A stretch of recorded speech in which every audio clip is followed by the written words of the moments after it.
దేవుని నామమునకు మహిమ కలుగునుగాక. ప్రియ సహోదరి సహోదరులరా, ఈ రోజున మనము రోమా పత్రిక మొదటి అధ్యాయంలో కొన్ని వచనాలను మనము స్టడీ చేద్దాము. ఈ బైబిల్ స్టడీలో మరి కూడి వచ్చిన మీ అందరికీ కూడా ప్రభు అయిన యేసు క్రీస్తు నామంలో వందనాలు, స్తోత్రం, హల్లెలూయా. మంచిది. ఈ సమయంలో రోమపత్రిక మొదటి అధ్యాయము మొదటి వచనం ఒకటి చదువుదాము. యేసు క్రీస్తు దాసుడను అపోస్తులుడుగా నుండుటకు పిలువబడిన వాడను, దేవుని సువార్త నిమిత్తము ప్రత్యేకింపబడిన వాడనునైన పౌలు. ఇప్పుడు ఈ రోమా పత్రిక ఈ మొదటి అధ్యాయంలో మనము కొన్ని వచనాలు చదవచ్చు, అట్లాగే వాటిలో ఉన్న విషయాలు ఉపద్ఘాతం ద్వారా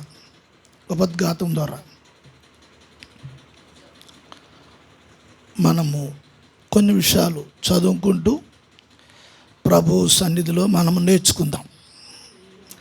అందరూ కూడా ప్రార్థన పూర్వకంగా మీ చెవులను చాలా జాగ్రత్తగా ఉంచుకోవాలి, అట్లాగే మీ మనస్సును కూడా.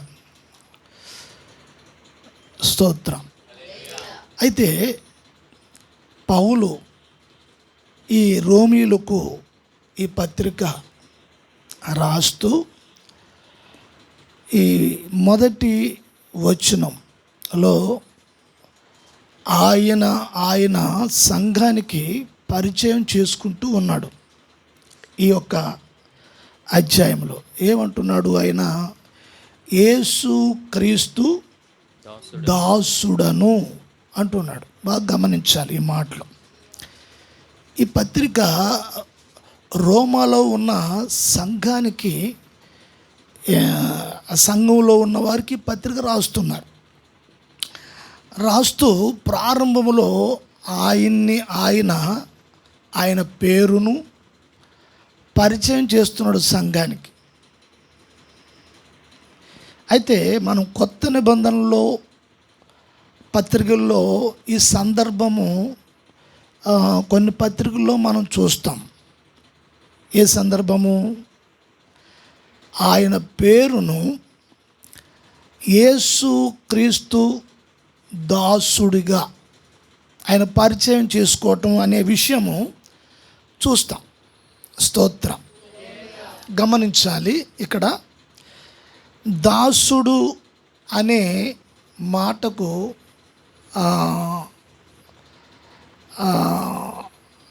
ఇప్పుడున్న పరిస్థితులు లేక ఇప్పుడున్న పద్ధతుల్లో దాసుడు అనే మాటకు కొన్ని అర్థాలు వస్తూ ఉంటాయి ఇప్పుడున్న పరిస్థితి బట్టి. ఏమిటి అంటే, ఇప్పుడు ఎక్కడైనా పని చేసేవారు ఉన్నారు అనుకోండి, పని చేసుకుంటే ఆ పని చేసే వ్యక్తిని అంటారు మా పనోడు అంటారు. అయితే దాసుడు అనే ఈ మాటను మనం చూస్తున్నప్పుడు ఒక వ్యక్తి దగ్గర పనిచేసే వ్యక్తి.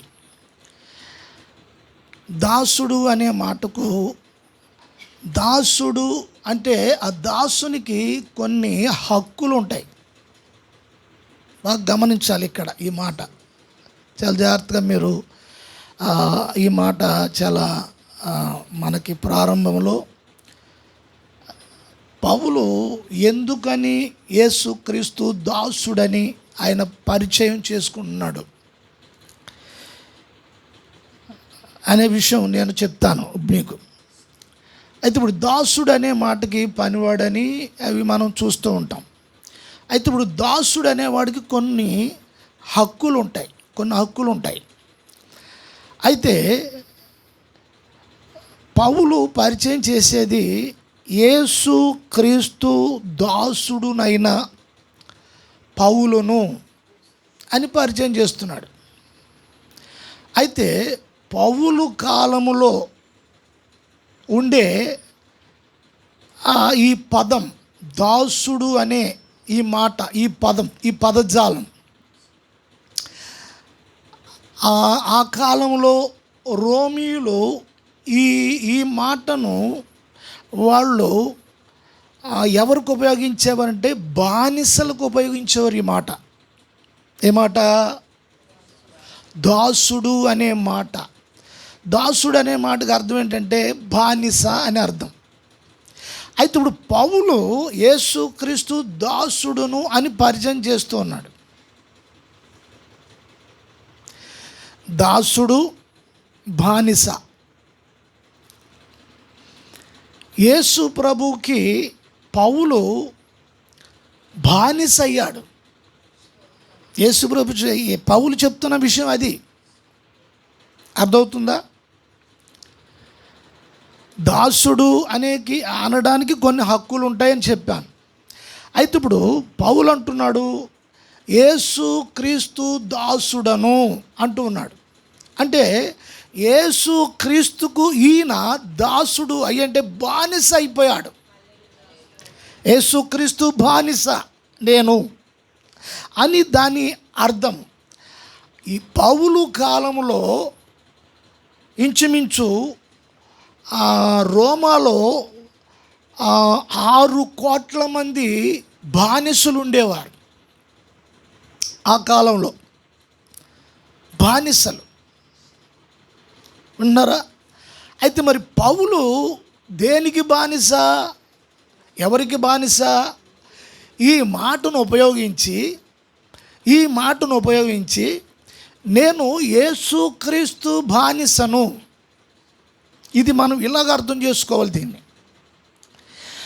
రోమా సామ్రాజ్యంలో 6 కోట్ల మంది దాసులు లేక బానిసలు ఉంటే, ఇప్పుడు ఈ పదప్రయోగము, ఈ మాట మనము పౌలు కూడా అదే పదాన్ని ఉపయోగిస్తూ ఉన్నాడు దాసుడు అనే మాటకి. నేను చెప్పాను కదా, దాసుడు అనడానికి కొన్ని హక్కులు ఉంటాయి దాసునికి. బానిసకు అయితే హక్కులే ఉండవు.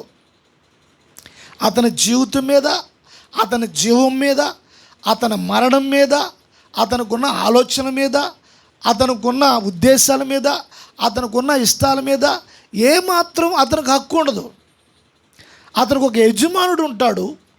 సర్వ అధికారాలన్నీ కూడా ఆ యజమానుడే.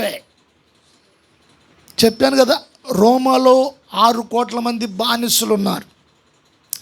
ఆ బానిసలు రోమా యొక్క అధిపతుల యొక్క ఆధిపత్యంలో ఉంటారు. వారి అధికారం కింద ఉంటారు. వీళ్ళకి ఏమాత్రము ఈ బానిసలకు వారి ఇష్టాలు ఏమి ఉండవు. పౌలు ఇది దృష్టిలో పెట్టుకుని ఇప్పుడు రోమా అధికారానికి, ఆధిపత్యానికి నేను బానిసని కాదు దాని అర్థం. అర్థమవుతుందా? యేసు క్రీస్తుకు నేను బానిసను అని చెప్తున్నాడు. దాసుడు అనే మాటకి ఇక్కడ తెలుగులో మనము దాసులము అని ఆయన పరిచయం చేస్తున్నాడు. అయితే ఇప్పుడు యేసుక్రీస్తుకి ఆయన బానిస అయి ఉన్నాడు. బాగా గమనించాలి ఈ విషయాలు మీరు.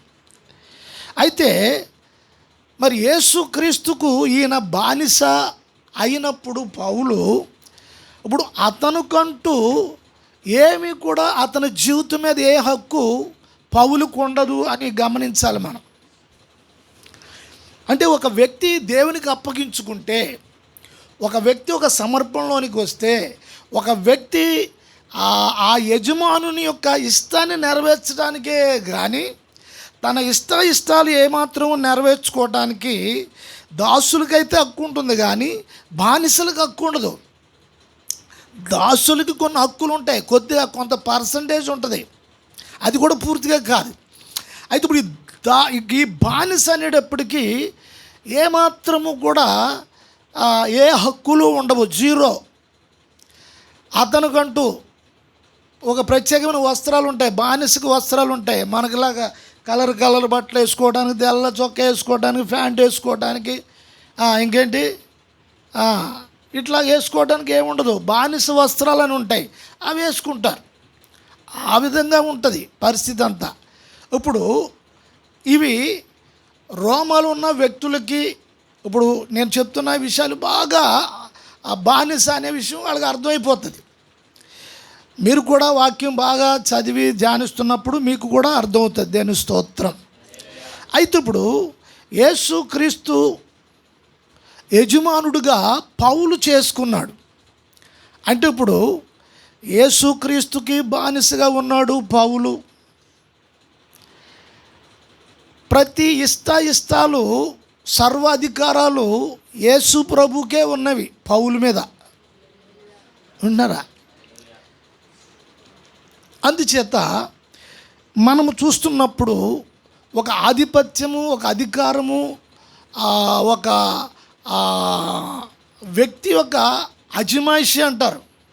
అజమాయిషి ఏంట్రా నీ మీద అంత అజమాయిషి చేస్తున్నారు వాళ్ళు ఏంటి అంటే, ఇప్పుడు మరి యేసు ప్రభు యొక్క అజమాయిషిలో పౌలు ఉన్నారు. మరి చూస్తుందా, పౌలు ఉన్నారు. అట్లాగే మనం కొన్ని వచనాలు కూడా మనము చూద్దాము. చదవండి, 5వ వచనం కూడా చదవండి.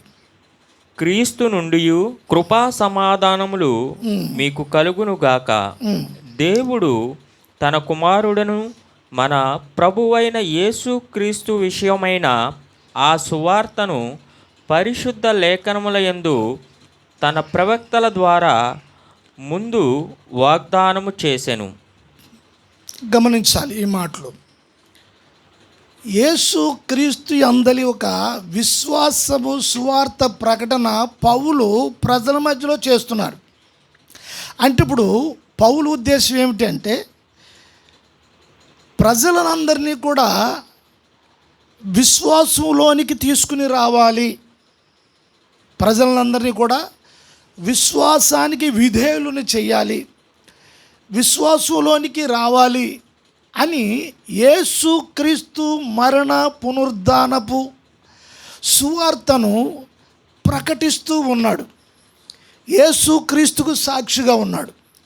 యేసుక్రీస్తు ఆలోచన, ఉద్దేశము ఇదంతా కూడా ప్రజలకి ప్రకటిస్తున్నాడు, బోధిస్తున్నాడు, తెలియజేస్తున్నాడు. తనలో యేసుక్రీస్తు లక్షణాలను, క్రియలను కనపరుస్తూ ఉన్నాడు.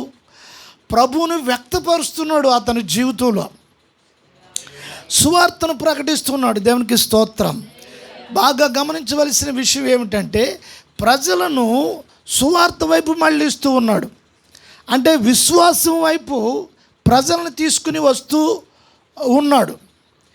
ఎవరు ఆధిపత్యము, ఎవరు అధికారం అయితే పౌలు మీద ఉందో, ఆ అధికారి, ఆ అజమేషులో ఉన్న, ఆ అధికారంలో ఉన్న ఆ ప్రభు యొక్క ప్రకటన, ఆ ప్రేమను, ఆ దయను, ఆ మరణమును, ఆ త్యాగమును, దాని ద్వారా వచ్చే నిరీక్షణ, పరలోక రాజ్యము, సమాధానము, సంతోషాలు, ఇవన్నీ కూడా విశ్వాసము ద్వారా ప్రజలు హృదయములోనికి వస్తాయని ఇది ప్రకటన చేస్తున్నాడు పౌలు.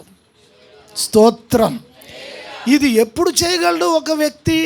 ఎప్పుడు చేయగలంటే పూర్తిగా ప్రభుకి దాసులైనప్పుడే. ప్రభుకి దాసులైనప్పుడు, ప్రభుని గూర్చి, ప్రభుకి నేను బానిసను, ప్రభుకి నేను ఖైదీని,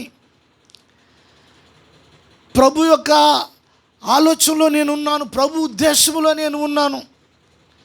పౌల్లో పనిచేస్తున్న స్పిరిట్, ఆత్మ యేసుక్రీస్తు ఆలోచనలు, ఉద్దేశాలను గ్రహించే స్థితిలోనికి తీసుకుని వెళుతుంది పౌలును. హల్లెలూయా. ఉదయం లేచిన దగ్గర నుంచి రాత్రి పండుకునే వరకు కూడా, పండుకునేటప్పుడు ఆలోచనలు, కూర్చున్నప్పుడు ఆలోచనలు. దేవునికి స్తోత్రం. పరమగీతాల్లో 3వ అధ్యాయంలో సూలమతి అంటది, నేను పండుకుని ఆయన్ని వెతుకుతున్నాను అంటది. గమనించాలి, పౌలు యొక్క ఆంతర్యములో ఉన్న పరిశుద్ధాత్మ శక్తి అతని జీవితంలో, అతని నడవడికలో ఏ దిశగా నడిపిస్తుంది, ప్రజల కొరకు ఏ విధంగా పనిచేస్తుంది, రక్షణ ప్రణాళిక, అరుణోదయము సువార్త, వెలుగు సువార్త, ప్రజల్ని విడిపించే సువార్త, ప్రజల్ని సమాధానంలోనికి తీసుకొచ్చే సువార్త ద్వారా ప్రజలను విశ్వాసంలోనికి తీసుకుని వస్తుంది. ఆ విధంగా నడిపించడానికి. స్తోత్రం. హల్లెలూయా, హల్లెలూయా. ప్రియ సహోదరి సహోదరులారా, మరి ఈ విషయాలు మనం ధ్యానిస్తున్న సమయంలో మరి పౌలుకే కాదు యజమానుడు, ఈ రోజున సంఘంలో ఉన్న ప్రతి ఒక్క విశ్వాసికి కూడా యేసుక్రీస్తే నా యజమానుడు అని భావించాలి. ఎలా భావించాలి? యేసుక్రీస్తే నా యజమానుడు, యేసుక్రీస్తే నా యజమానుడు అని పైకి మాట్లాడటం కాదు, కానీ ఆంతర్యంలో ఒక స్థిరపరచబడిన ఒక నిలకడైన విశ్వాసము, స్థిరపరచబడిన తీర్మానం పౌల్లో ఉంది. దానిని బట్టి ఎటువంటి కష్ట నష్టాలు, ఎటువంటి బాధక సాధకాలు, ఎటువంటి ప్రమాదాలు, ఎటువంటి ఆటంకాలు, ఎటువంటి అభ్యంతరాలు, ఇటువంటి పరిస్థితులు వచ్చిన హృదయములో స్థిరపరచబడిన ఒక ఉద్దేశము పరిశుద్ధాత్మందలి అక్కడ స్థిర నివాసం ఏర్పాటు చేయబడింది కనుక ఎటువంటి పరిస్థితులు కూడా అతన్ని కదిలించలేకపోతున్నాయి. స్తోత్రం. హల్లెలూయా. చదువుదాం మరొక మాట చూడండి. అదే రోమపత్రిక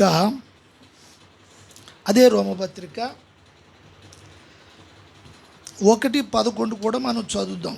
మీరు స్థిరపడవలెనని అనగా మీకును నాకును కలిగి ఉన్న విశ్వాసము చేత అనగా మనము ఒకరి విశ్వాసము చేత ఒకరము ఆదరణ పొందవలెనని. చాలు, మళ్ళీ వెళదాం అక్కడికి. సరే, 11వ వచనంలో ఆయన ఏమంటూ ఉన్నాడంటే మీకును విశ్వాసం ఉంది. ఇలా చూడాలి, మీకును విశ్వాసం ఉంది, నాకును విశ్వాసం ఉంది. పరస్పరంగా మనం విశ్వాసం కలిగి ఉన్నాం. నా విశ్వాసము మీ విశ్వాసము ఒకటే అని సంఘంతో చెప్తున్నారు. ఈ మాట చాలా లోతైన భావగర్భితమైనది. వింటున్నారా? సాధారణమైన మాట కాదు. అంటే ఇప్పుడు అతనిలో ఉన్న విశ్వాసపు ఆత్మశక్తి సంఘములో ఉన్న వారిని లేవనెత్తటం, సంఘములో ఉన్న వారిని ఆదరించటం అనే ఈ ప్రక్రియ జరుగుతుంది. బాగా గమనించాలి ఈ మాటలు. అయితే ఆయన అంటాడు నీ విశ్వాసము నా విశ్వాసము అంటూ ఉన్నాడు. ఇది బాగా గమనించాలి. అంటే సంఘములో ఉన్న విశ్వాసులకు ఉన్న విశ్వాసము మరి ఎదుటి వారిని లేవనెత్తేటట్లుగా, నీ విశ్వాసము నా విశ్వాసము బట్టి ఒకరినొకరు ఆదరించుకోవాలి అని చెప్తున్నాడు. ఒకరినొకరిని బలపరుచుకోవాలి అంటున్నాడు. పౌలు బలపరుస్తున్నాడు, పౌలు లేవనెత్తుతున్నాడు. కానీ మరి సంఘంలోని విశ్వాసులు ఈ మాట చదువుతున్నప్పుడు అటువంటి తీర్మానము, అటువంటి స్థిరత్వము, ఈ మాటలు ఎందుకు చెప్తున్నాను? మీరు స్థిరపడాలని. స్తోత్రం. దేనిలో స్థిరపడాలని? విశ్వాసంలో స్థిరపడాలని. ఈ రోజున చూస్తే పర్లేదండి, మేము బాగానే ఉన్నాం, కొంచెం ఏదో పర్లేదండి, స్థిరపడ్డామండి, అదండి, ఈ మాటలన్నీ చెప్పడం అనేది సర్వసాధారణంగా ఉంటుంది. అయితే ఇప్పుడు పౌలు ప్రభుకి సమర్పించుకుని ప్రతిష్ఠించుకున్న అట్టి అనుభవంలోకి అతను వెళుతూ సంఘానికి అతనుకున్న విశ్వాసాన్ని పరిచయం చేస్తూ, అతనుకున్న ఆత్మీయ అనుభవాన్ని పరిచయం చేస్తూ, ఇప్పుడు సంఘమా విశ్వాసులు మీరు కూడా ఇట్టి అనుభవం కలిగి ఉండాలి, మీరు కూడా ఇట్టి అనుభవం కలిగి ఉండాలి. నీ విశ్వాసము నా విశ్వాసము ఒకటే. అయితే మనము పరస్పరంగా ఒకరిని ఒకరు ఆదరించుకోవాలి. చదువునైనా మాట, మీరు స్థిరపడవలెనని. మీరు స్థిరపడవలని. చూడండి, మీరు స్థిరపడవలెనని. ఇది చాలా బలమైన మాట.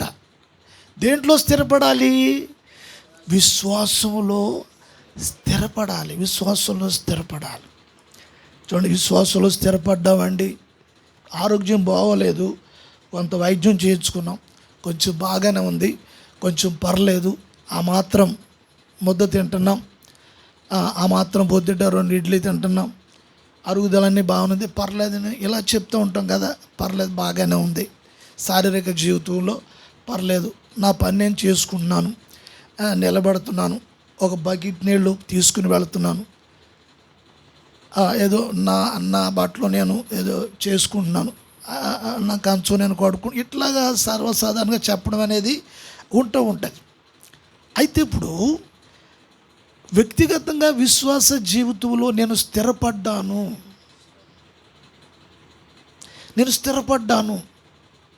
దేంట్లో స్థిరపడ్డావు? విశ్వాసంలో నేను స్థిరపడ్డాను. అంటే స్థిరపడటం అంటే ఆంతర్యంలో పరిశుద్ధాత్మ శక్తి నిలిచి ఉండటం అనేది స్థిరపడటం అంటే. అంతరంగంలో మరి ఎన్నో గాలి తుఫాన్లు వచ్చి కొడుతూ ఉంటాయి, ఎన్నో ఇబ్బందులు పరిస్థితులు వచ్చి కొడుతూ ఉంటాయి. విశ్వాసంలో అటు ఇటు జరిగిపోకుండా స్థిరపడటం అంటే, పౌలు ఈ మాటలు ఎందుకు చెప్తున్నానంటే, మీరు స్థిరపడవాలని ఇప్పుడు ఇవన్నీ నేను చెప్తున్నాను అంటున్నాడు ఆయన.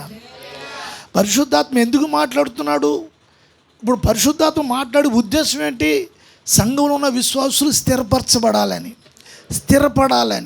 చూడండి, మరి సంఘంలో ఉన్న వాళ్ళకి ఇటువంటి గురి కలిగి ఉండాలి. నేను విశ్వాసంలో స్థిరపడాలి. ఎక్కడున్నా, ఏ స్థలంలో ఎలాగున్నా సరే నేను స్థిరపడాలి. ఆత్మలో స్థిరపడాలి, విశ్వాసంలో స్థిరపడాలి. ఎటువంటి వ్యతిరేకమైన పరిస్థితులు నాకున్నా సరే నేను కదిలిపోకూడదు, అటు ఇటు జరిగిపోకూడదు.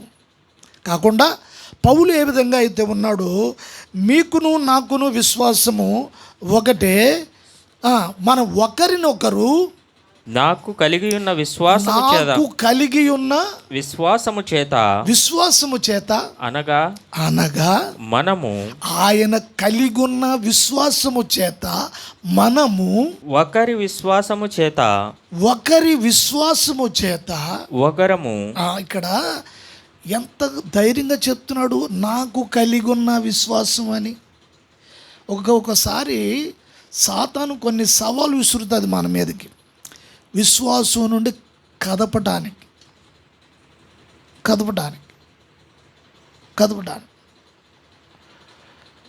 కొన్ని మాటల్లో జారిపోతూ ఉంటాం మనం. స్థిరంగా ఉండటం అనేది లేకుండా నాటబడి స్థిరంగా అయితే ఏవైతే అయింది ప్రభు చూసుకుంటారు అనేది కాకుండా కొన్ని సందర్భాలు భయాలు వచ్చేస్తూ ఉంటాయి, కోపం వచ్చేస్తూ ఉంటుంది, ఆలోచనలు మారిపోతూ ఉంటాయి, ఉద్దేశాలు మారిపోతూ ఉంటాయి. అయితే ఇప్పుడు సంఘము వాక్యములో ఆత్మలో స్థిరపరచబడాలని మాటలు చెప్తున్నాను. నేను విశ్వాసం కలిగి ఉన్నాను. మీ విశ్వాసము ఒకరి విశ్వాసము చేత ఒకరు ఆదరణ పొందవలెనని.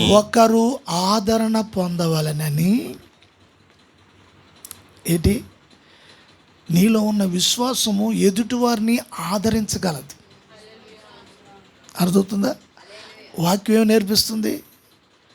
నేర్పిస్తుంది నీలో ఉన్న విశ్వాసము అది స్థిరమైందైతే నీలో ఉన్న విశ్వాసము ఎదుటి వ్యక్తిని ఆదరించగలదు. గమనించాలి.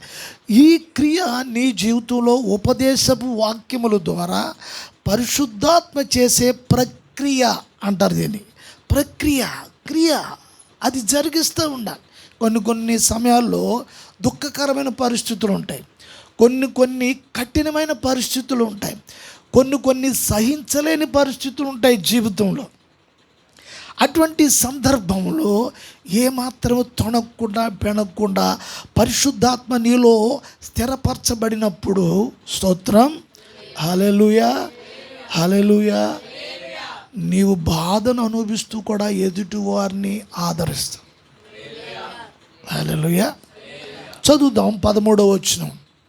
సహోదరులారా, నేను ఇతరులైన అన్యజనులలో ఫలము పొందినట్లు మీలో కూడా ఫలమేదైనను పొందవలెనని అనేక పర్యాయములు మీ యొద్దకు రానుద్దేశించి కానీ ఇది వరకు ఆటంకపరచబడి తిని, ఇది మీకు తెలియకుండుట నాకు ఇష్టము లేదు. చాలు, మళ్ళీ వెళదాం. దేవుని స్తోత్రం. చూడండి, ఈ 13వ వచనం అర్థమవుతుందా?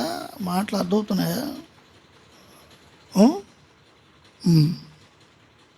చూడండి, ఈ 13వ వచనంలో పౌలు ఏమంటున్నారు అంటే, నేను అన్యజనులలో ఫలము చూశాను, అట్లాగే మీలో కూడా ఏదో ఒక ఫలము మీరు పొందాలని ఆలోచన, ఆశ కలిగి ఉన్నాను. అయితే నేను మీ మధ్యలోనికి రాని ఉద్దేశము కలిగి ఉన్నాను, కానీ నాకు ఆటంకము కలిగింది అని చెప్పి ఈ పత్రిక సంఘానికి రాస్తూ ఉన్నాడు. అంటే ఇప్పుడు దేవుడు ఈ వీళ్ళ దగ్గరికి రావడానికి దేవుడే కొన్ని సందర్భాల్లో పౌలును ఆపారు. ఆపిన కారణాన్ని బట్టి ఇప్పుడు ఈ పత్రిక సంఘానికి వచ్చింది.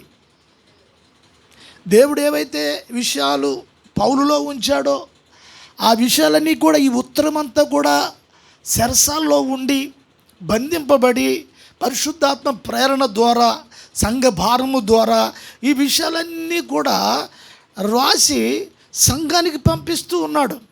ఒకవేళ ఆయన డైరెక్ట్గా సంఘానికి వచ్చేసి ఉంటే ఏం జరుగును చెప్పాలి మీరు?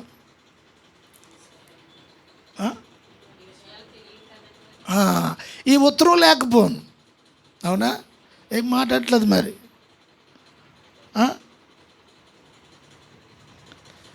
చదివింది అర్థమైందా మీకు? అక్కడ అర్థమైందా? ఆటంకపరచబడ్డాను, మీ దగ్గరికి రావాలని ఆశ కలిగి ఉన్నాను. కొన్ని సందర్భాల్లో దైవజనుడు వచ్చి సంఘాన్ని కలవాలని, ప్రజలను కలవాలని, సంఘ కాపరికి, సంఘ ఉపదేశకునికి ఆలోచనలు కలిగి ఉంటాయి. అయితే కొన్ని సందర్భాల్లో దేవుడు కొన్ని ఆటంకాలు కలుగు చేస్తాడు. వెళ్ళాలని దైవ సేవకుడికి ఉన్నాను, కానీ ఆ సందర్భంలో వెళ్ళాలా వెళ్ళకూడదా అనేది అది దేవుని నిర్ణయమై ఉంటుంది. స్తోత్రం. అప్పుడు ఇతడు ఆగాడు కనుక ఈ ఉత్తరము రాసి ఆయన ఈ సంఘానికి పంపించడం జరిగింది. 13వ వచనంలో ఆ మాట చెప్తూ ఉన్నాడు. ఆయన ఏమంటున్నారు? చదువుదాం మరలా. సహోదరులారా, నేను ఇతరులైన అన్యజనులలో ఫలము పొందునట్లు మీలో కూడా ఫలమేదైనను పొందవలెనని అనేక పర్యాయములు మీ యొద్దకు రానుద్దేశించి తిని కానీ ఇది వరకు ఆటంకపరచబడి తిని. ఇది మీకు తెలియకుండుట నాకు ఇష్టం లేదు చెప్పేస్తున్నాడు. ఆటంకం జరిగింది, మీ దగ్గర రావాలనే ఉంది, ఆటంకం జరిగింది. అయితే ఇప్పుడు ఏంటంటే మరి అన్యజనులు ఫలము పొందారు. పౌలు అన్యజనులకి అపోస్తులుగా ఉన్నాడు. బాగా గమనించాలి మీరు. అన్యజనులకి అపోస్తులుగా ఉన్నాడు, దేవుని సేవకుడిగా ఉన్నాడు, అపోస్తులుగా పిలువబడ్డాడు. అన్యజనుల మధ్యలో ఆయన పని దేవుని చిత్తానుసారంగా జరిగిస్తున్నాడు. అయితే అన్యజనులు దీవించబడుతున్నారు, అన్యజనులు ఫలములు పొందుతున్నారు. అదే చెప్తున్నాడు ఈ విషయం. అయితే ఇప్పుడు మీరు కూడా పొందాలని నాకు ఆశ కలిగి ఉన్నది. అంటే ఇప్పుడు ఇలా చూడండి, ఒక చెట్టు ఉంది. ఆ చెట్టుకి కొన్ని కొమ్మలు ఉంటాయి. ఆ కొమ్మల నుంచి ఇంకా శాఖలు ఉంటాయి. ఆ శాఖల నుంచి అలాగా విస్తరిస్తాయి. దాని అన్ని కొమ్మలకి ఫలాలు ఉంటాయి. అట్లా ఇప్పుడు సంఘము పౌలు పరిచర్యలో ఆయన అనేక ప్రాంతాలకు వెళ్ళి సంఘాల్ని బలపరుస్తూ ఉన్నాడు, మాట్లాడుతూ ఉన్నాడు, సత్యాన్ని తెలియజేస్తూ ఉన్నాడు.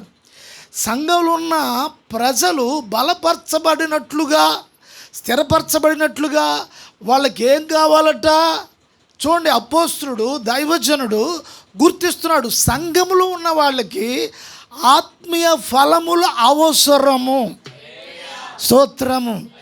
ఏదో ఆరాధనకి వెళ్ళి వచ్చేయటము, కూర్చుని వచ్చేయటము, ఆరాధనకి వెళ్ళాము వచ్చాము అన్నది అలాగా కాకుండా దైవజనుడు సంఘం మీద దృష్టి పెట్టాడు. సంఘ కాపరి సంఘంలో ఉన్న విశ్వాసుల మీద దృష్టి పెట్టాడు. దృష్టి పెట్టినప్పుడు పౌలు అంటున్నారు, అన్యజనులు నా ద్వారా ఫలము పొందారు. ఉన్నారా? అనేక ప్రాంతాలకు వెళ్ళి సంఘాలలో బోధిస్తూ ఉన్నాడు. అనేక సంఘాలు దీవించబడుతున్నాయి, ఆత్మీయ ఫలము పొందుతున్నారు. అయితే ఇక్కడ చూస్తే ఏమీ లేదు. ఏముంది? ఏమి లేదన్నారు. ఇప్పుడు మీరు కూడా ఏదైనా ఫలము పొందాలని ఆలోచన కలిగి ఉన్నాను. ఈ ఫలం ఎందుకు? 14 వచనానికి వద్దాం, రండి కిందకి త్వరగా. గ్రీసు దేశస్థులకును బాగా గమనించాలి. గ్రీసు దేశస్థులు కాని వారికిని, బాగా మాట గమనించాలి ఇక్కడ. గ్రీసు దేశస్థులు కాని వారికిని, జ్ఞానులకును మూర్ఖులకును నేను రుణస్థుడను. హల్లెలూయా. విన్నారా? నేను వాళ్ళకి బాకీ ఉన్నాను. ఎవరికి బాకీ అంట? గ్రీసు దేశస్థులు కాని వారికిని, జ్ఞానులకును మూఢులకును, వీళ్ళందరికీ నేను బాకీ ఉన్నాను. ఏంటి బాకీ? రుణం కలిగి ఉన్నాను. నేను రుణపడిపోయాను. ఏమిటంటే వాళ్ళకి నేను సువార్త ప్రకటించాలి. సువార్త ప్రకటించకపోతే నేను బాకీ ఉన్నాను. ఎంతమంది సంఘంలో గుర్తిస్తున్నారు ఈ మాట? కనీసం వారంలో, కనీసం 10 రోజుల్లో, కనీసం నెలలో 20 రోజుల్లో, కనీసం నెలలో 30 రోజుల్లో, కనీసం ఏదైనా ఒక్క రోజైనా నీవు అన్యజనులకి ఎవరికైనా కొంచెం సువార్త చెప్పాలనే ఆ ఆలోచన, ఆ భారం నీకున్న ఆత్మకు ఏమాత్రం అటువంటి లక్షణాలు నీలో ఉన్న ఆత్మకు ఉన్నాయో లేవో ఒకసారి పరిశీలన చేసుకో. నీకు నువ్వు వండుకొని, లేకపోతే సంఘంగా వండుకొని అక్కడికక్కడే తినేసి అక్కడక్కడే అనేది కాకుండా పౌలు అంటూ ఉన్నారు, ఇప్పుడు అన్యజనులకి వ్యాపిస్తుంది, సువార్త వ్యాపిస్తుంది, మరి ఆత్మీయ ఫలాలు పొందుతున్నారు. అయితే ఇప్పుడు స్థానిక సంఘంలో కూడా మీరు కూడా ఫలాభివృద్ధి పొందాలని నేను ఆలోచన కలిగి ఉన్నాను. ఎందుకు ఈ ఆత్మీయ ఫలాలు అంటే, నీవు నీ విశ్వాసంలో స్థిరపరచబడటానికి, అంటే బలపరచబడటానికి, బలముగా ఉండటానికి విశ్వాసంలో. ఈ ఆత్మీయ ఫలాలు దేనికి? బలముగా ఉండటానికి. నేను ఈ అధ్యాయంలో కొన్ని విషయాలే మాట్లాడుతాను, అన్నీ చెప్పడానికి సమయం సరిపోదు. కానీ అయితే ఈ విషయాలు మాత్రమే మనము చూసుకుందాము. అయితే 13, 14 వచనంలో 14 వచనం కూడా చదువునైనా. గ్రీసు దేశస్థులు కాని వారికిని, జ్ఞానులకును మూఢులకును నేను రుణస్థుడను. నేను బాకీ ఉన్నాను. ఈ మాట ఎలాగుంది? రక్షింపబడ్డాము, విశ్వాసంలో ఉన్నాము, విశ్వాసిగా ఉన్నాము అని అనుకోవటం అనేదే కాకుండా ఆయన అంటున్నాడు, నేను రుణస్థుడను. దేవుని స్తోత్రం. 1 కొరింథీ పత్రిక 9వ అధ్యాయము 16వ వచనంలో పౌలు అంటాడు, నేను సువార్త భారము కలిగి ఉన్నాను, సువార్త ప్రకటించకపోతే నాకు శ్రమ అంటూ ఉన్నాడు. అయితే ఇప్పుడు నీలో ఉన్న ఆత్మ సువార్త పరిచర్యకు ఒక భారం అనేది ఇచ్చేదిగా లేనప్పుడు ఒక్కసారి నీ ఆత్మ విషయంలో ఒకసారి పరిశీలించుకోవాల్సిన అవసరము ఎంతైనా ఉంది. ఈ వాక్యం ఉంటున్న ప్రియ సహోదరులారా, నువ్వెవరైనా సరే, నువ్వెక్కడున్నా సరే, నువ్వే సంఘానికి చెందిన దానివైనా వాడివైనా ఒక్కసారి చూసుకోవటం అనేది ఈ వాక్య ప్రకారంగా అది చాలా ముఖ్యమైన విషయమని ప్రభు పేట మరి మీకు తెలియచేస్తూ ఉన్నాను. దేవునికి స్తోత్రం. హల్లెలూయా. ఆయన అంటాడు, సువార్త ప్రకటించకపోతే నాకు శ్రమ అంటాడు. ఆయనకి నెమ్మది ఉండదు, ఆయనకి నిద్ర పట్టదు, ఆయన కడుపు నిండా తినలేడు, ఆయన శరీరం పెంచుకోలేడు. దేవునికి స్తోత్రం కలుగును గాక. హల్లెలూయా. ఆయన అంటాడు, నా మీద భారము మోపి ఉంది అంటాడు. ఎవరు పెట్టారు ఈ భారము? ఎవరు పెట్టారండి ఈ భారము? ఈ భారము దేవునికి స్తోత్రం కలుగును గాక. హల్లెలూయా. ఈ ఆత్మీయ భారము, ఆత్మల భారము. నేను సువార్త ప్రకటించబోతే నాకు శ్రమ అంటున్నాడు. నేను గ్రీసు దేశస్తులకి, అట్లాగే అన్యులకి, మూర్ఖులకి, జ్ఞానవంతులకి, మేధావులకి, పండితులకి, వీళ్ళందరికీ నేను సువార్త ప్రకటించాలి. వీళ్ళందరికీ రుణపడి ఉన్నాను నేను.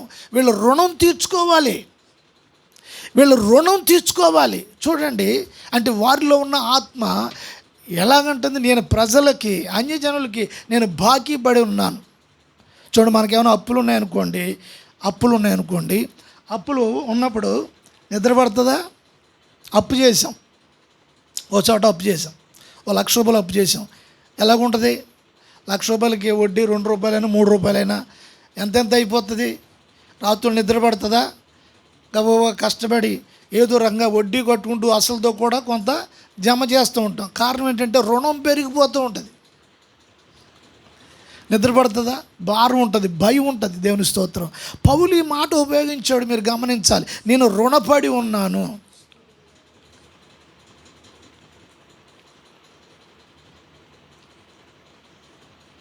ఈ రోజున విశ్వాసము, భక్తి, సంఘము అని ఏదో మాట వరుసగా అనేసుకుని ఉండిపోయేలాగా ప్రజల్ని సాతాను చాలా మోసగిస్తూ ఉన్నాడు.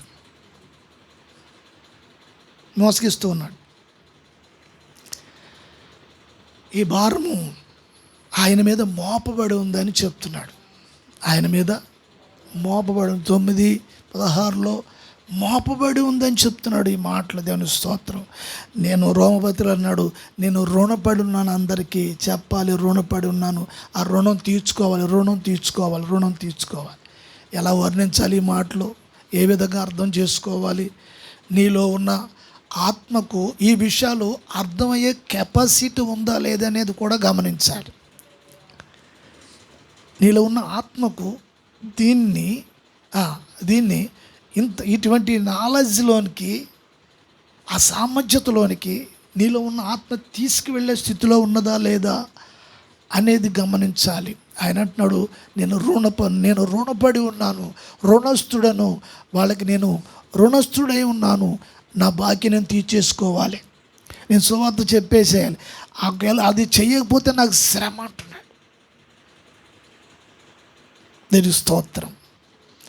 ప్రియ సహోదరి సహోదరులరా, గమనించాలి ఈ మాటలు. మన ప్రార్థనలో, మన విశ్వాసంలో ఎంతోమంది నశించిపోతున్నారు, నాశనం అయిపోతున్నారు. వాళ్ళందరి విషయంలో కూడా మనం జ్ఞాపకం చేసుకోవాలి. మనకు తెలిసిన వాళ్ళు ఎంతోమంది వాళ్ళు మన కళ్ళ ముందు చనిపోతున్నారు అనుకోండి. అయ్యో, ఒక ఆత్మరక్షణ పొందకుండా చనిపోయింది అని, అయ్యో వాళ్ళకి నేనేం సువార్త చెప్పలేదు, కొన్ని మాటలు కూడా చెప్పలేదు.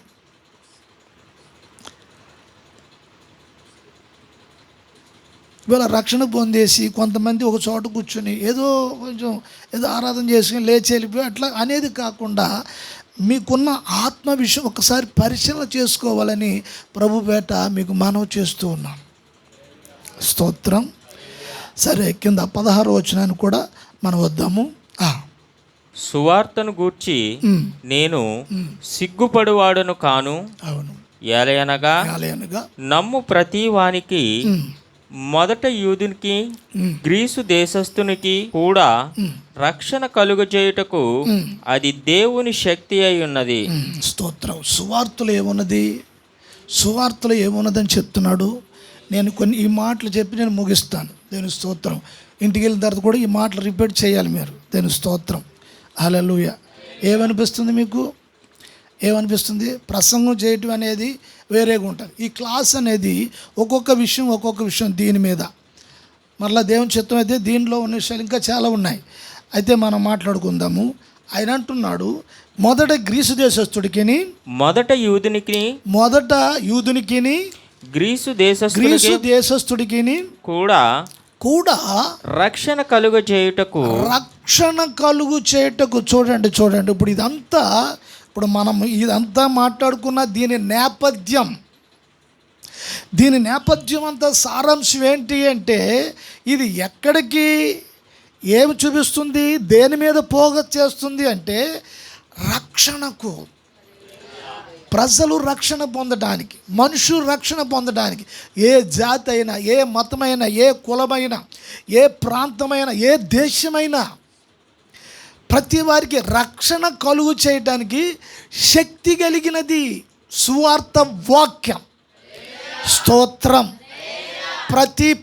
ప్రతి విధానాలను, మనుషులు కల్పించిన విధానాలు, పద్ధతులు, శాసనాలను కూల్చేసి దాని మీద రక్షణను స్థాపించడానికి శక్తి కలిగినది ఈ సువార్త. Praise the Lord. హల్లెలూయా. ఆ శక్తి సిలువలో ప్రాణం పెట్టిన యేసుక్రీస్తు పునరుద్ధానుడైన మృతుల్లోంచి లేపిన తండ్రి యొక్క శక్తి సహవాసములోనికి ప్రజల్ని పిలవడానికి, ఈ సువార్త రక్షణ ప్రణాళికలోనికి ప్రజలు ఎంతమంది అయితే ఉన్నారో అందరినీ కూడా ఆహ్వానిస్తుంది, ఆకర్షిస్తుంది. ఆ శక్తి బలహీనులందరినీ కూడా లేవనెత్తుతుంది. స్తోత్రం. రక్షణ కారకమై ఉన్నది. 16-17 వచనాల్లో పౌలు ఆ మాటలు చెప్తున్నారు. ఎందుకనినా నీతిమంతుడు విశ్వాస మూలముగా, నీతిమంతుడు 17వ వచనం, రోమపత్రిక 1:17 వచనము, నీతిమంతుడు విశ్వాస మూలముగా జీవించునని వ్రాయబడిన ప్రకారము విశ్వాస మూలముగా అంతకంతకు విశ్వాసము కలుగునట్లు దేవుని నీతి దాని యందు బయలుపరచబడి ఉన్నది. దేవునికి స్తోత్రము కలుగును గాక. పౌలు ఈ 17వ వచనములో ఎక్కడ మాట తీసుకున్నాడో తెలుసా? దేవునికి స్తోత్రం. 16వ వచనం వరకు మాట్లాడుతూ వచ్చి ఈ 17వ వచనంలో చెప్తున్న మాట హబక్కు గ్రంథములో మాట తీసుకున్నాడు. 2వ అధ్యాయంలో మాట. హబక్కు ప్రవక్త నీతిమంతుడు విశ్వాసముగా విశ్వాస మూలముగా జీవిస్తాడు. దేవుని స్తోత్రం. అయితే నీలో ఉన్న విశ్వాసము నిన్నేం చేస్తుందంటే, నీలో ఉన్న విశ్వాసము ఇప్పుడు నీతిమంతుడుగా, యేసుక్రీస్తు రక్తము నిన్ను నీతిమంతుడుగా తీర్చింది. అయితే ఇప్పుడు నీలో ఉన్న విశ్వాసము అంతకంతకు విశ్వాసం పెరుగుతుంటే జరిగేది ఏమిటంటే, నీలో ఉన్న నీతి మత్వము ప్రతిరోజు ఆ నీతి అధికమవుతుంది. మరీ నీతి ఇంకా ఎక్కువ నీతిమంతులుగా చేస్తుంది. అంటే ఇప్పుడు విశ్వాసం నిన్ను విశ్వాసము నీలో ఏం తీసుకొస్తుందంటే నీతిమత్వాన్ని తీసుకొస్తుంది. అంతకంతకు నీతిమంతుడు అయిపోతున్నావు, అంతకంతకు నీతిమంతుడు వాళ్ళు అయిపోతున్నావు. దేవునికి స్తోత్రం. అంటే ఇప్పుడు వాక్యం నీలో ఏం చేస్తుందంటే ఆంతర్యంలో చోటు చేసుకుని, ఆంతర్యమంతా కూడా ఆక్యుపై చేసుకుని, ఆంతర్యమంతా కూడా వ్యాపించి నీలో ప్రతి చోట పరిశుద్ధాత్మ వెలుగు ప్రకాశింపచేస్తుంది. హల్లెలూయా. హృదయంలోనేనా, మనస్సులోను, మైండ్లో, కళ్ళుల్లో, చెవుల్లో, ముక్కులో, నాలుకలో, చేతుల్లో, మూలుగులో ప్రతి చోటకి వెళ్ళిపోతుంది. హల్లెలూయా. ఒకవేళ శారీరక బలహీనతలు ఉన్నా కూడా పరిశుద్ధాత్మ మహిమ ఆ స్థలాల్లోనికి వెళ్ళి నిన్ను ఒక ఆత్మ సంబంధం వ్యక్తిగా స్థిరపరుస్తుంది. దేవునికి స్తోత్రం. హల్లెలూయా. పౌలేమంటున్నారంటే ఆత్మ సంబంధమైన కృపావరము ఏదో ఒకటి నేను ఇవ్వాలి అని అనుకుంటున్నాను. అంటే ఇప్పుడు సంఘంలో ఉన్న ప్రతి ఒక్క వ్యక్తి ఆత్మ సంబంధం కృపావరము నీవు ఏదో ఒకటి స్థిరపడాలనే మనసు వచ్చినప్పుడు పరిశుద్ధాత్మ ఆ కృపావరముతో నిన్ను స్థిరపరుస్తాడు. అప్పుడేమవుతుంది, ఏం జరుగుతుంది నీలో అంటే నీలో బలము పొందుతాయి, నీలో బలము పెరుగుతుంది, నీలో ఉన్న విశ్వాసపు శక్తి పెరుగుతుంది. డెవలప్ అవుతుంది. అప్పుడు నీ మాటలు విశ్వాస సంబంధించిన మాటలు తేలిగ్గా ఉండవు, ఒక భారంతో ఉంటాయి. ఆ మాటలు ఎలా ఉంటాయి? ఒక భారంతో ఉంటాయి. ఎందుచేతంటే అవతల వ్యక్తుల పట్ల ఆ భారం నీ లోపలికి వచ్చేసింది కదా, అది మోసుకుంటూ ఉంటావు. ఆయన అన్నాడు, పౌలు అన్నాడు, ఇదిగో నా మీద భారము మోపబడి ఉంది అన్నాడు. ఆ భారాన్ని ఆయన మోస్తున్నాడు. ఇప్పుడు ఈ భారం దిగిపోవాలంటే సువార్త ప్రకటించాలి. నీ తల మీద 50 కిలోల బస్తా ఉంది, ధాన్యం బస్తా. దానికి ఏదో ఒక బెజ్జం పడింది పక్కన. కారుతున్నాయి, నడుచుకుంటా వెళ్తున్నాం, కారుతున్నాయి. వెళ్ళే కొలిదికి కొంచెం, కొంచెం 2 కొంచాలు కారిపోతున్నాయి. బరువు తగ్గిపోదా? నువ్వు వెళుతున్న ప్రతి స్థలంలో ఈ భారం కలిగి ఉన్నప్పుడు, ఎవరికైనా సువార్త మాటలు చెప్తున్నప్పుడు భారం తగ్గిపోతూ ఉంటాయి. ఇంకో మాట చెప్పేసి నేను ముగిస్తాను. చంటిబిడ్డ తల్లి పాలు ఇవ్వలేదు అనుకోండి, ఏమవుతుంది? గుండులు తాసిపెట్టేస్తాయి. అది చంటిబిడ్డ తల్లులకు తెలుసు ఆ విషయం. ప్రాణం పోయినంత పని అవుతుంది. అప్పుడు వెంటనే ఆ చంటిబిడ్డను తీసుకొచ్చి ఆ పాలు ఇచ్చేప్పటికి ఆ చంటిబిడ్డ పాలు తాగుతున్నప్పుడు ఆటోమేటిక్గా ఆ భారం మెల్లిగా దిగి ప్రాణం ప్రశాంతంగా నిమ్మలంగా ఉంటుంది. అప్పుడు ఊపిరి పీల్చుకుంటారు, లేకపోతే ఊపిరి పీల్చుకోలేరు. పౌలు అంటున్న మాట 9:16లో, భారం మోపబడి ఉంది, నేను మోస్తూ ఉన్నాను. అది నేను ఆ భారమును నేను తీరాలంటే నేను సువార్త చేయాలి, ప్రకటించాలి, లేకపోతే నాకు శ్రమ. నేను చెప్తున్నాను కదా, పాలు ఇవ్వలేని తల్లికి ఎట్లా ఉంటుందండి? నెమ్మదిగా ఉండలేము. కొత్త వారికి వెళ్ళి దేవుని మాటలు చెప్పి, అన్యులకి వెళ్ళి, దూర స్థలాలకి వెళ్ళి, వేరే ప్రాంతాలకి వెళ్ళి, దేవునికి స్తోత్రం కలుగును గాక. వాక్యం వింటున్న ప్రియ సహోదరులారా, ఈ మాటలు గుర్తించాలని ప్రభుపేట మరొకసారి ప్రేమను బట్టి మీకు ఈ విషయాలు తెలియజేస్తూ ఉన్నాను. దేవునికి స్తోత్రం, హల్లెలూయా. ఆ విధంగా మరి ప్రభు మీకు ఇచ్చిన తలాంతుల్లో, మీకు ఇచ్చిన భారంలో, మీకు ఇచ్చిన పిలుపులో, ఆ పిలుపు తగ్గట్టుగా కూడా మిమ్మల్ని అందరినీ ప్రభువు బలపరచాలని, స్థిరపరచాలని దేవుని సేవకునిగా కోరుకుంటూ మరి ఈ స్టడీ ముగిస్తూ ఉన్నాను. ప్రార్థన చేసుకుందాం. మహాపరిశుద్ధుడా, మహోన్నతుడా, స్తోత్రాలు, వందనాలు ప్రభువా. రోమపత్రిక 1వ అధ్యాయంలో కొన్ని వచన భాగాలను నాయన మేము స్టడీ చేయటానికి కొన్ని విషయాలు మాకు నేర్పించారు ప్రభా. స్తోత్రాలు. ఈ వింటున్న సంఘము, వింటున్న బిడ్డలు అందరూ కూడా మరి మీ సంఘము బలపరచబడినట్లు, సంఘంలో ఉన్న ప్రతి ఒక్క వ్యక్తులు నాయన స్థిరపరచబడినట్లు అందరినీ మీరు జ్ఞాపకం చేసుకుని, మీరు రాకడ కొరకు అందరినీ కూడా తండ్రి ఆత్మీయ నైనా ఫలములతో మీరు నింపాలని ప్రభువు పేరట అందరి కొరకు ప్రార్థన చేస్తూ యేసు నామమున ప్రార్థిస్తున్నాము తండ్రి, ఆమేన్. మన తండ్రి అయిన దేవుని ప్రేమ, కుమారుడైన యేసు క్రీస్తు కృప, పరిశుద్ధాత్మ అన్యోన్య సహవాసము, సమాధానం లోకంలో ఉన్న పరిశుద్ధులకును మరి బైబిల్ స్టడీలో పాల్గొన్న బిడ్డలందరికీ, వింటున్న వారికి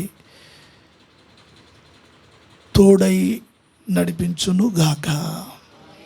యేసు రక్తమే జయం, ప్రవేశు రక్తం, యేసు నామమునకు సంపూర్ణ విజయం, పాది కార్యములకు తనాశం కలుగును గాక. ఆమేన్, ఆమేన్, ఆమేన్. మంచిది. ప్రైజ్ ది లార్డ్ అందరికీ కూడా.